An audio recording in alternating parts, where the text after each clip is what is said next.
কাশ্মীরের পেহেলগাম ট্র্যাজেডি ভারত পাকিস্তান সম্পর্ককে আরও খারাপ করেছে। উভয় দেশ একে অপরের বিরুদ্ধে প্রতিশোধমূলক ব্যবস্থা নিয়েছে। ভারত পাকিস্তানকে কাশ্মীরের সন্ত্রাসী গোষ্ঠীগুলোকে সমর্থন করার অভিযোগ করেছে। অন্যদিকে ভারত সীমান্ত বন্ধ করে, সিন্ধু জল চুক্তি স্থগিত করে এবং পাকিস্তানি নাগরিকদের ফেরত পাঠিয়ে প্রতিশোধ নিয়েছে। ইসরায়েলের প্রধানমন্ত্রী বেঞ্জামিন নেতানিয়াহু মোদির পাশে দাঁড়িয়েছেন, ফোনে সমবেদনা জানিয়েছেন এবং হামলার নিন্দা করেছেন। ভারতের সিন্ধু নদী জল চুক্তি বাতিল করা তাৎপর্যপূর্ণ, কারণ উভয় দেশ একে অপরের বিরুদ্ধে প্রতিশোধমূলক সিদ্ধান্ত নিচ্ছে। সৌদি আরবে থাকা ভারতের প্রধানমন্ত্রী নরেন্দ্র মোদি তার সফর সংক্ষিপ্ত করে সেদিন রাতে দেশে ফেরার সিদ্ধান্ত নেন।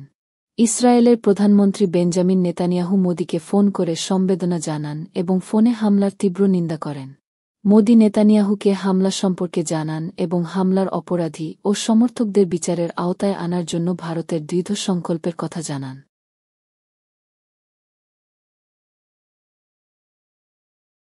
ভারত ও পাকিস্তানের মধ্যে সম্ভাব্য সামরিক সংঘাতের প্রেক্ষাপটে ইরান পাকিস্তানের সাথে তার সীমান্ত সুরক্ষিত করার জন্য বেশ কয়েকটি ব্রিগেড সৈন্য মোতায়েন করার পরিকল্পনা করছে। এর আগে ইরান ও পাকিস্তান সীমান্ত নিরাপত্তা জোরদার করতে এবং আন্তঃসীমান্ত সন্ত্রাসবাদ মোকাবেলায় সহযোগিতা বাড়াতে সম্মত হয়েছিল। পেহেলগাম সন্ত্রাসী হামলার প্রতিক্রিয়ায় ভারত সিন্ধু নদী জল চুক্তি স্থগিত করেছে এবং সীমান্ত বন্ধ করে দিয়েছে। পাকিস্তানি নাগরিকদের দেশে ফিরে যেতে বলেছে। এটি পাকিস্তানে ভারতীয় হাইকমিশনে কূটনীতিকদের সংখ্যাও কমিয়ে দিয়েছে। তবে পাকিস্তান সতর্ক করেছে যে ভারতের জল সরবরাহে যেকোনো হস্তক্ষেপকে যুদ্ধের ঘোষণা হিসেবে বিবেচনা করা হবে। পেহেলগামে পর্যটক হত্যার ঘটনাকে কেন্দ্র করে পাকিস্তান ও ভারতের মধ্যে সর্বাত্মক যুদ্ধ শুরু হতে পারে। পাকিস্তানের প্রতিরক্ষামন্ত্রী খাজা আসিফ বিশ্বকে দুটি পারমাণবিক শক্তিধর দেশের মধ্যে পূর্ণাঙ্গ সংঘাতের সম্ভাবনার বিষয়ে সতর্ক করেছেন এবং সতর্ক করেছেন যে ভারত যদি পাকিস্তানি ভূখণ্ডে কোনো ধরনের হামলার চেষ্টা করে তবে কঠোর ব্যবস্থা নেওয়া হবে।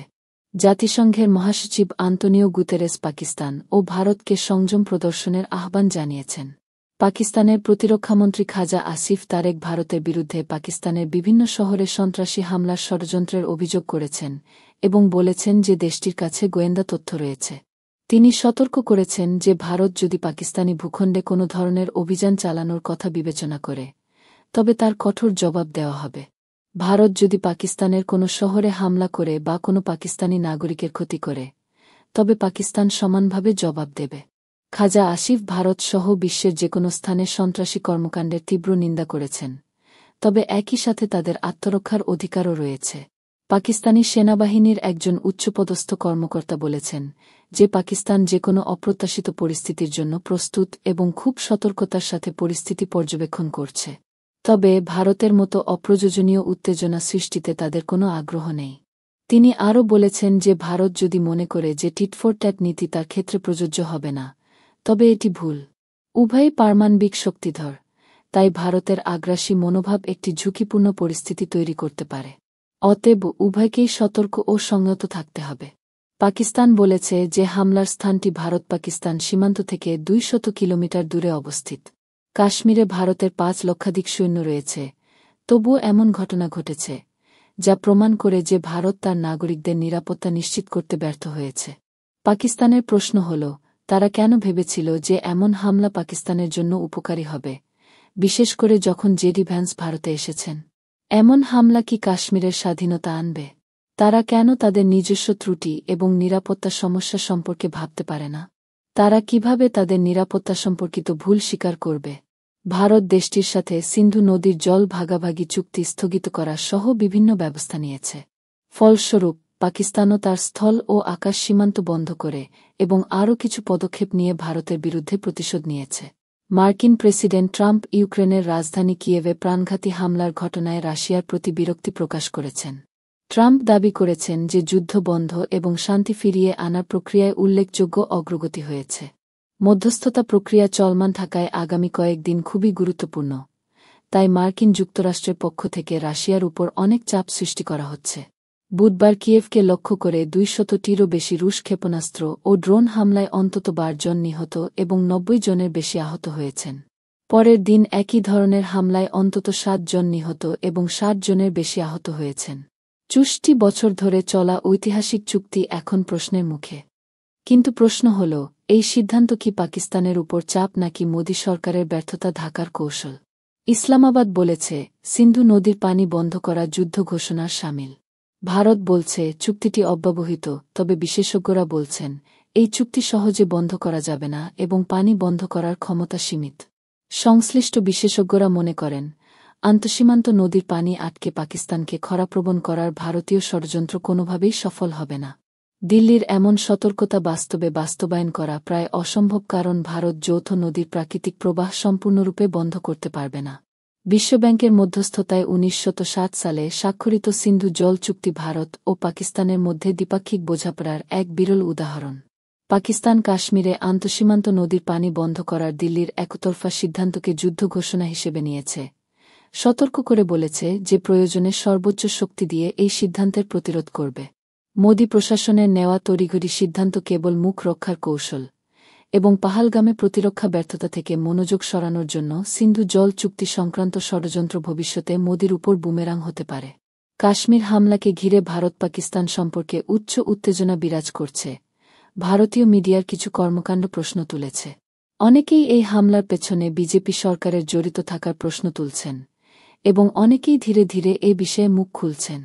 কাশ্মীরে কর্মরত এক ভারতীয় সেনা সামাজিক মাধ্যমে একটি ভিডিও বার্তা দিয়ে দাবি করেছেন যে হামলার পর ওই এলাকার সেনাবাহিনী প্রায় নিষ্ক্রিয় ছিল এবং পুরো ঘটনাটি তার কাছে সাজানো এবং পূর্বপরিকল্পিত মনে হয়েছে। কাশ্মীরের মতো সংবেদনশীল এলাকায় ভারতীয় সেনাবাহিনীর দক্ষতা নিয়েও প্রশ্ন উঠছে। বর্তমানে কাশ্মীরে লক্ষাধিক সেনা মোতায়েন রয়েছে এবং প্রতি 50 মিটার অন্তর একজন সেনা আধুনিক অস্ত্র নিয়ে সতর্ক রয়েছে। এত কিছুর পরও কিভাবে সেনাদের নাকের ডগায় এত বড় হামলা চালানো হল, তা নিয়ে অনেকেই প্রশ্ন তুলছেন। আসামের বিরোধী দল অল ইউনাইটেড ডেমোক্রেটিক ফ্রন্টের বিধায়ক আমিনুল ইসলাম কাশ্মীর হামলাকে মোদী সরকারের ষড়যন্ত্র বলে অভিহিত করেছেন।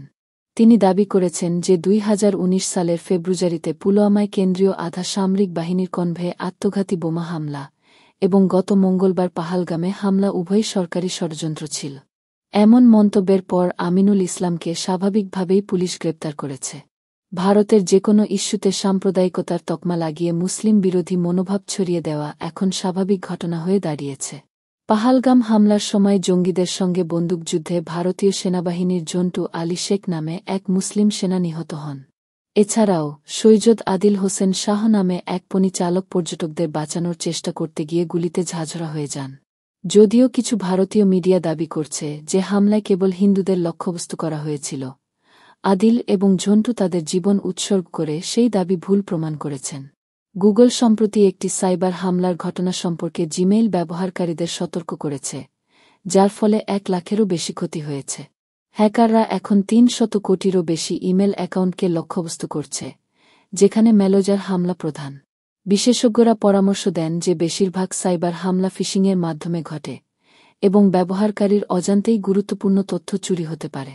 ডেভেলপার নিক জন তার এক্স হ্যান্ডেলে একটি পোস্ট শেয়ার করেছেন যেখানে তিনি সম্প্রতি একটি সুপরিকল্পিত সাইবার আক্রমণের শিকার হয়েছিলেন।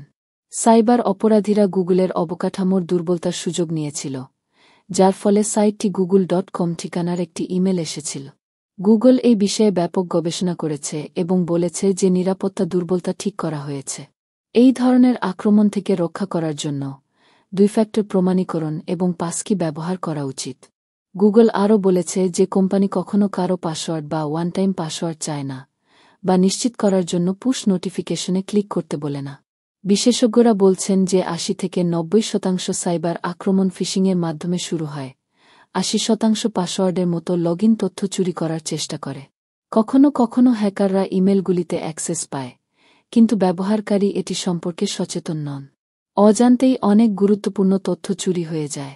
এই আক্রমণগুলি থেকে রক্ষা করার জন্য ব্যবহারকারীদের প্রতি 3 মাস অন্তর তাদের পাসওয়ার্ড পরিবর্তন করা উচিত, কোনো লিঙ্কে ক্লিক করা এড়ানো উচিত, প্রেরকের তথ্য নিশ্চিত করা উচিত, সঠিক ডোমেন নাম পরীক্ষা করা উচিত, তাদের ইমেলে স্প্যাম ফিল্টার যুক্ত করা উচিত এবং ইমেলে অনুরোধ করা হলে ব্যক্তিগত তথ্য প্রদান করা এড়ানো উচিত। বিশ্বব্যাপী ইমেল ক্লায়েন্ট বাজারে জিমেইলের অংশ 27.76%, অ্যাপল মেইলের অংশ 54.4%, জিমেইলের অংশ 27.76%, আউটলুকের অংশ 7.46% এবং ইয়াহু মেইলের অংশ 2.77%। ইমেলে বিভিন্ন ধরনের সাইবার আক্রমণ প্রতিরোধ করার জন্য গ্রাহকের সচেতনতাও অপরিহার্য। ভারতের ছত্তিশগড়ের বিজাপুরে একটি নকশাল বিরোধী অভিযান চলছে, যেখানে অন্তত ৫ জন মাওবাদী নিহত হয়েছে এবং হাজার হাজার নিরাপত্তাকর্মী ৪৮ ঘণ্টা ধরে একক হাজার মাওবাদীকে ঘিরে রেখেছে।